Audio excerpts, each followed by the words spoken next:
மாநில கல்விக் கொள்கையினால் 11ஆவது வகுப்பு ரத்துங்கிறது தனி இது. 10ஆவதுலேயும் 12ஆவது தொடர்ந்து நமக்கு பொதுத் தேர்வு வழங்கிட்டு இருக்கோம் நம்ம.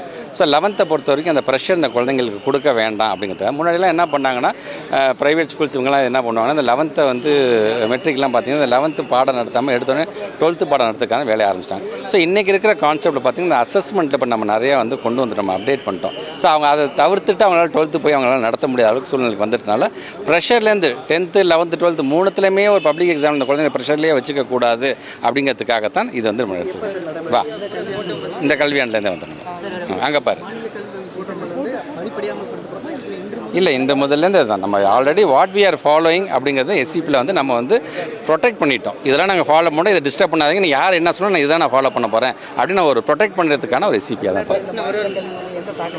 கண்டிப்பாக ஒரு நல்ல ஒரு ரிசல்ட்டு, ஒரு அறிவு சார்ந்த சமுதாயத்தை கண்டிப்பாக உருவாக்க வேண்டும் என்று தமிழ்நாட்டு முதலமைச்சர் காணுகிற அந்த கனவு கண்டிப்பாக நினைவேறும். அதுக்காக ஒரு நிகழ்வாகத்தான் இன்றைய கூட நீங்கள் பார்த்துருப்பீங்க. ப்ரீமியம் இன்ஸ்டியூஷன் தான் ஜாயின் பண்ணியிருக்க குழந்தைங்க ஆல்மோஸ்ட் இந்த ஒரு ஆட்சி மாற்றம் ஏற்பட்டது பிறகு இன்னைய வரைக்கும் பார்த்தீங்கன்னா மோர் தென் ஒரு 1800 குழந்தைங்க திருவண்ணாமலை மாவட்டம், தருமபுரி, கிருஷ்ணகிரி எங்கெங்கெல்லாம் பின்தங்கிய எஜுகேஷனல் பேக்வர்ட் பிளாக்னு எதெல்லாம் சொன்னீங்களோ இனிமேட்டு எஜுகேஷனல் பேக்வர்ட் பிளாக்னு நீங்கள் எதுவுமே சொல்லாத அளவுக்கு நீங்கள் எதிர்மா கொடுத்துருக்கோம்.